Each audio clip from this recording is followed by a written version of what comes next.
Hello everyone, welcome back to my channel Sanchita's cooking and ব্লগে। নতুন একটি রেসিপি নিয়ে তোমাদের সামনে হাজির হয়ে গেছি। আজকে তোমাদের সঙ্গে শেয়ার করব এগ চিকেন বিরিয়ানি, একদম ঝরঝরে রাইস।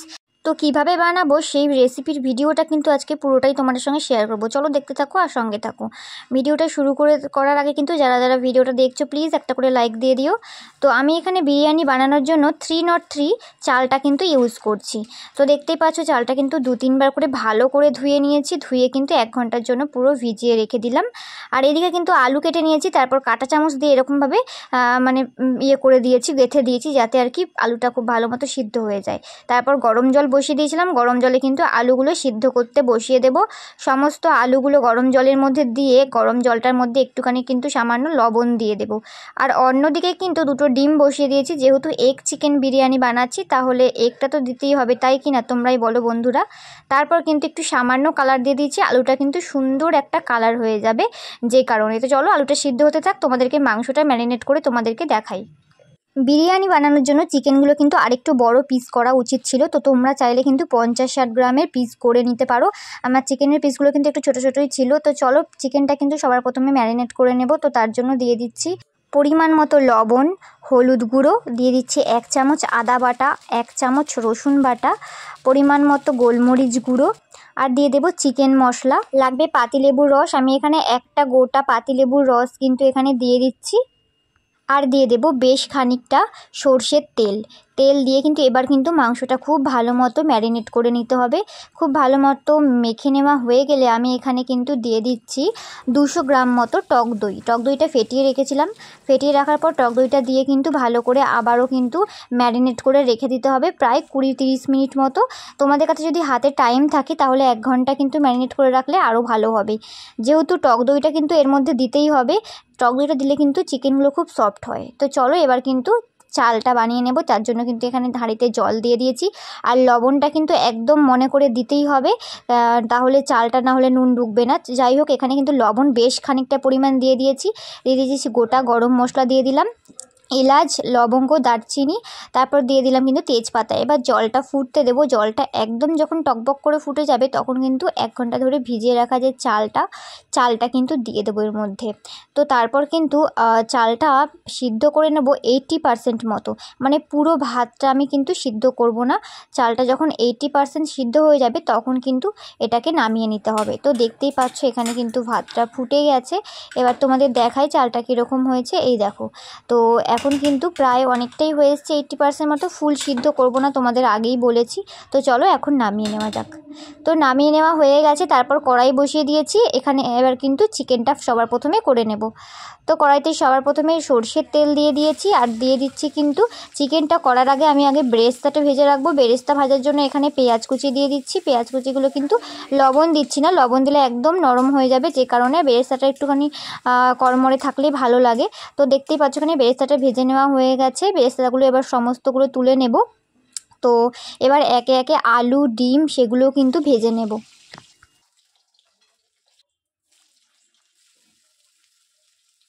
আলুগুলো ভেজে তুলে নেওয়ার পর কিন্তু ওই কড়াইটাই আরেকটু বেশি তেল দিয়ে এবার কিন্তু চিকেনটার রান্না শুরু করব। প্রথমেই কিন্তু গোটা গরম মশলা দিয়ে দিচ্ছি কিন্তু তেজপাতা দিয়ে সামান্য একটু চিনি দিয়ে দেবো, যাতে আমি না তেলের মধ্যে একটু চিনি দিলে রান্নাটা কিন্তু খুব টেস্টি হয়, যে কারণে কিন্তু দিয়েছি, কালারটাও খুব সুন্দর আসে। তো চলো চিকেনটা রান্নার জন্য সবার প্রথমে কিন্তু পেঁয়াজগুলো দিয়ে দিচ্ছি। পেঁয়াজগুলো একটু ভাজা ভাজা করে নেবো। হালকা একটু ভাজা ভাজা হয়ে গেলেই দিয়ে দেবো একটা গোটা টমেটো কুচিগুলো দিয়ে দেবো। টমেটো কুচি দিয়ে কিন্তু একটু নাড়াচাড়া করে নেবো 2 মিনিট মতো। তারপর দিয়ে দেবো 1 চামচ মতো কাঁচা লঙ্কাটাও একটুখানি নেড়ে চেড়ে নেবো। যেরকম আমরা চিকেন করে থাকি সেই রকম করেই করতে পারো, আর আমি যেরকম করছি সেরকম করেও কিন্তু অনেকে করতে পারো।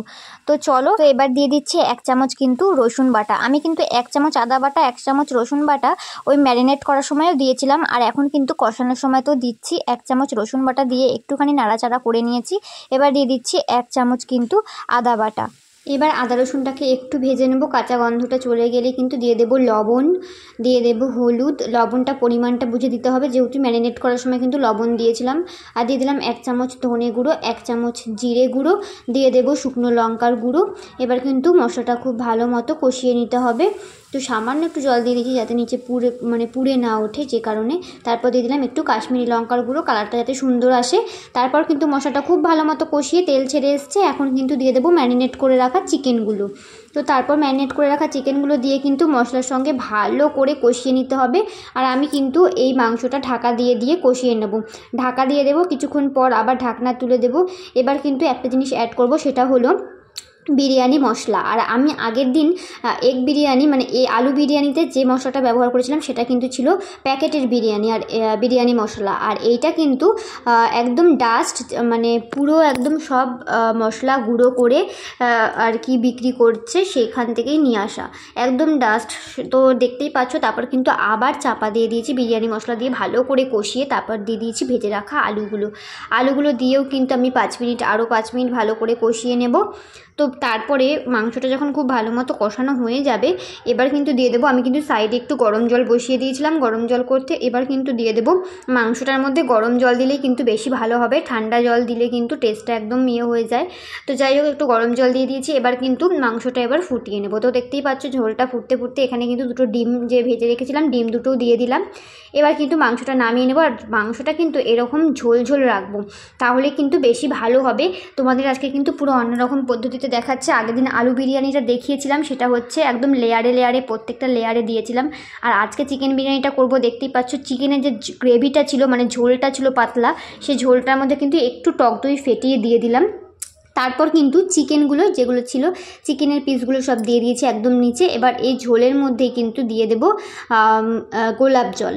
তো দেখতেই পাচ্ছ আজকের কিন্তু পদ্ধতিটা একদম আলাদা। আর দিয়ে দিচ্ছি কিন্তু কেওড়া জল, 2 চামচ গোলাপ জল দিয়েছি, 3 চামচ কেওড়া জল দিয়েছি। এবার দিয়ে দেবো কিন্তু ডাস্ট যে বিরিয়ানি মশলাটা দিয়ে দিচ্ছি।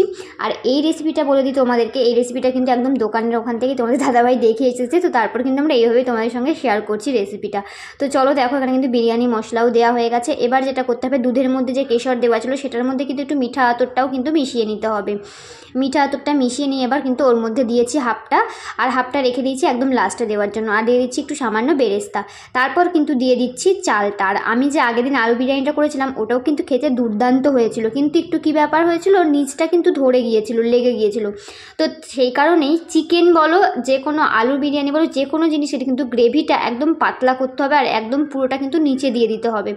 তো দেখতেই পেলে সব কী মেশালাম। তারপরের লেয়ারে গেল কিন্তু আলু। তো তারপর আবার ভাত দিয়ে চাপা দিয়ে একদম লাস্ট লেয়ারটা দিয়ে দিচ্ছি বিরিয়ানি মশলা। তারপর দিয়ে দেবো হচ্ছে কি যে কেশর জলটা হাফ বাকি রেখেছিল, সেই কেশর জলটা। আর আজকে তোমরা লক্ষ্য করলে আজকে কিন্তু আমি একদম নিচে হাঁড়িতে কিন্তু কোনো ঘি, তেজপাতা কোনো কিছু ব্যবহার করিনি। তো আজকেটা পুরোটাই ডিফারেন্স হচ্ছে। আর দেখো এদিকে কিন্তু কেশর জলটা, মানে মিঠা আতর মেশানো যে কেশর দুধ জলটা, ওটা দিয়ে দিয়েছি। তারপর বেরেস্তা দিয়ে এবার কিন্তু সবার শেষে কিন্তু আমি ঘিটা পুরোটা দিয়ে দিয়েছি। তো তারপর একটা চাটু বসিয়ে দিয়েছিলাম 10 মিনিট ধরে, কিন্তু ওটা মিডিয়াম আঁচ করে দিয়ে দিয়েছিলাম। এবার কিন্তু লো ফ্লেমে 20 মিনিট কি 30 মিনিট, মানে আধা ঘন্টা রেখেছিলাম। তার উপরে একটা কিন্তু শিল চাপা দিয়েছি মোটা, তোমরা চাইলে আঠা দিয়ে মুখটা কিন্তু শিল করে দিতে পারো। তারপর দেখো 30 মিনিট রাখার পর কিন্তু আমি হাঁড়িটা খুলে নিয়েছি। আর যেভাবে দোকানে কাটে সেইভাবেই কিন্তু আমার বর তোমাদেরকে সার্ভ করে দেখাবে। দেখো এটা কিন্তু আর ঝাঁকিয়ে মেশায়নি আজকে, আর মানে খুবই সুন্দর হয়েছিল। আর তলাটা কিন্তু একদম ধরেনি বন্ধুরা, পারফেক্ট। যদি তোমরা এরকম বিরিয়ানি বানাতে চাও তাহলে কিন্তু নিচের মানে যে গ্রেভিটা করেছো মাংসের, সেটা কিন্তু ঝোলটা একটু বেশি পাতলা রাখতে হবে আর নিচে পুরোটাই দিতে হবে। তো আমি কিন্তু আজকে পুরো অন্যরকমভাবে বিরিয়ানিটা তৈরি করলাম। তো চলো তোমাদেরকেও দেখাই।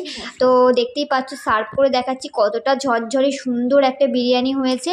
আর খেতেও কিন্তু ভীষণ টেস্টি হয়েছিল। তো আজকে যেটা তোমাদের সঙ্গে শেয়ার করলাম সেটা হচ্ছে chicken biryani, egg chicken biryani. আর আগের দিন যেটা শেয়ার করেছিলাম সেটা হচ্ছে আলু বিরিয়ানি। আলু বিরিয়ানিটা যারা যারা দেখোনি সেই রেসিপিটাও কিন্তু তোমরা গিয়ে দেখে আসতে পারো। আমি কিন্তু এই রেসিপির ডেসক্রিপশন বক্সে লিঙ্কটা দিয়ে দেবো।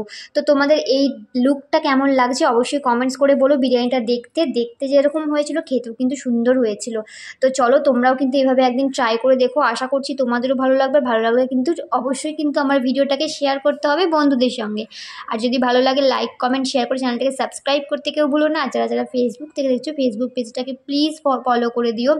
তো চলো আবার দেখা হবে নেক্সট ব্লগে বা নেক্সট কোনো রেসিপি নিয়ে। ততক্ষণের জন্য সবাই ভালো থেকো, সুস্থ থেকো, টাটা।